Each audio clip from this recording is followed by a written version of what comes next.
রাজ্য সরকার 30% চা বাগানের জমি ভিন্ন কাজে ব্যবহারের অনুমোদন দিতেই বাড়ছে মালিক শ্রমিক বিরোধের আজ দেখা যায় ডুয়ার্সের রানীচড়া চা বাগানের বাসি লাইনে মুখোমুখি বাগবিতণ্ডায় জড়িয়ে পড়ে মালিক পক্ষ এবং ভূমিপুত্র আদিবাসীরা। বাগান কর্তৃপক্ষের দাবি যে জমি নিয়ে বিবাদ সেটি চা বাগানের অংশ এবং যিনি সেই জমিতে চাষাবাস করে আসার দাবি করছেন তিনি আদিবাসী হলেও আদতে চা বাগানের শ্রমিকই নন। যদিও জমিতে বসবাসকারী আদিবাসী পরিবারের সদস্য বিকাশ বারা বলেন, আগেও আমাদের চাষাবাদের জমিতে চা বাগান লাগিয়েছে, বলেছিল বাগান কাজে দেবে, কিন্তু আজ পর্যন্ত কাজে দেয়নি। এখন এইটুকু জমিও নিতে চায়, বলছে চা গাছ লাগাবো। তাহলে আমরা कोथाय যাব পরিবার নিয়ে? और आदमी हमिन का करब से पर हमिन सब जगह में उदू हुई बोले तो हमार बात से नहीं मन लग एकदम वो कापते हुए लोदू करते और खुदे हाथा पे करके बारे मन के तोड़ला। तो बहुत हमिन कर वर्कर मन भी काम चल जा रहा है, हमिन के कहलन कि हमिन के फोन करता हमिन आती, लेकिन 15 मिनट में भी वो रफा दफा करके चल गया। तो हमार दादा मुझे क्यों नहीं बागान यूनियन मन भी आए लेकिन साथ नहीं दो काले हमिन पार्टी पॉलिटिक्स में ना की। तो हमार बहुत से आगे दिन से साथ दो बोले मैं फोन कर लो हमार दादा के हमार अगर दादा के फोन कर लो, दादा ऐसे ऐसे घटना है कि ऐसे के कोनो नोटिस देवल जाय रहे तो इनके नोटिस एकदम नहीं दे खाली मुंह से कही रहा कि भाई मैं यहाँ उदू करबू। প্রাক্তন তৃণমূল শ্রমিক সংগঠন আইএনটিটিইউসির জেলা সভাপতি তথা ডুয়ার্সের ভূমিপুত্র রাজেশ লাকড়া একরাশ ক্ষোভ উগরে দিয়ে বলেন, রাজ্য সরকার 30% চা বাগানের জমি টি ট্যুরিজমের নামে বৃহৎ শিল্পপতিদের হাতে তুলে দেওয়ার যে ঘোষণা করেছে এই ঘটনা তারই প্রতিফলন।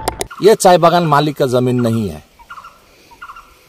ये गवर्नमेंट ऑफ वेस्ट बंगाल का लीज लैंड है। जितना दिन लीज उसका है उतना दिन वो उसमें चाय का पौधा लगा सकता है, और चाय का पौधा लगाने के लिए उसको टी बोर्ड ऑफ इंडिया से परमिशन लेना पड़ेगा किस किस जमीन पे वो एक्वायर किया है, और उसके लिए एप्लीकेशन देके उसी सेक्शन में उसी प्लॉट में उसको प्लांटेशन करना पड़ेगा। ये जो जमीन का बात बोल रहा है मैनेजर, वो जमीन प्लांटेशन हेक्टर में नहीं है, ये है रिहायशी इलाका, ये कॉलोनी इलाका है। यहाँ पर आदिवासी गोरखा मुस्लिम जो चाय बागान के मजदूर हैं वो लोग रहते हैं, वो जगह है। তৃণমূল কংগ্রেস দলের প্রাক্তন শ্রমিক সংগঠনের জেলা সভাপতি রাজেশ লাকড়া আরো বলেন, এই জমি চা বাগান মালিকের নয়, পশ্চিমবঙ্গ সরকারের লিজ দেওয়া জমি, যার একমাত্র শর্ত টি বোর্ড অফ ইন্ডিয়ার অনুমোদন নিয়ে জমিতে চা গাছ রোপণ করা। আজ সেই জমিতে 200 বছর ধরে বসবাস করে আসা ভূমিপুত্রদের উচ্ছেদ করে রাজ্য সরকার টি ট্যুরিজমের নামে কার্যত ডুয়ার্সের আদিবাসী গোখরা সহ অন্যান্য জনজাতিদের বাস্তুহারা করার পরিকল্পনা করছে। आज मैनेजर से कहता तुम यदि इस जमीन को उच्छेद करना है तो इसको नोटिस दो, हम तुम्हारा नोटिस का जवाब देंगे। तुम कानून को हाथ में क्यों लेते हो? किसने अधिकार दिया तुमको कानून का हाथ लेने का? कानून अपने हाथ में लेने का अधिकार किसने दिया तुमको? तुम्हारा है या कंपनी का है? किसका है? तुम उसको नोटिस क्यों नहीं कराया? गवर्नमेंट ऑफ वेस्ट बंगाल का जब लैंड डिपार्टमेंट है, लैंड डिपार्टमेंट से क्यों नहीं कराया? यहां पर दादागिरी कर रहा है तुम, दादागिरी कर रहा है। तुम्हारा दादागिरी हम लोग गणतांत्रिक रूप से जवाब देंगे।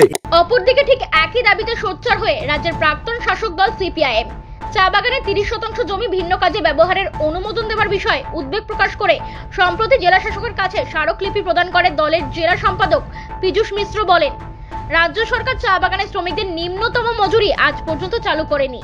2015 সালে এই ঘোষণা করা হয়েছিল। আজ 10 বছর ধরে এই রাজ্য সরকার চা বাগান শ্রমিকদের প্রতারণা করছে। এখন আবার 30% চা বাগানের জমি পুঁজিপতিদের হাতে তুলে দিয়ে চা বাগান শ্রমিকদের ভিটে ছাড়া করবে। আমরা এর বিরুদ্ধে তীব্র আন্দোলনের পথে নেমেছি। এই যে চা বাগানের যে জমি, চা বাগানে ন্যূনতম মজুরি দিল না, আজকে প্রতারণার 10 বছর।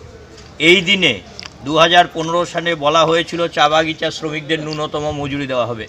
প্রতারণার 10 বছর। ওনাকে বললাম আর কত প্রতারিত হবে চা বাগানের শ্রমিকরা? 10 বছর আজকে অবিলম্বে ন্যূনতম মজুরিটা ঘোষণা করুন।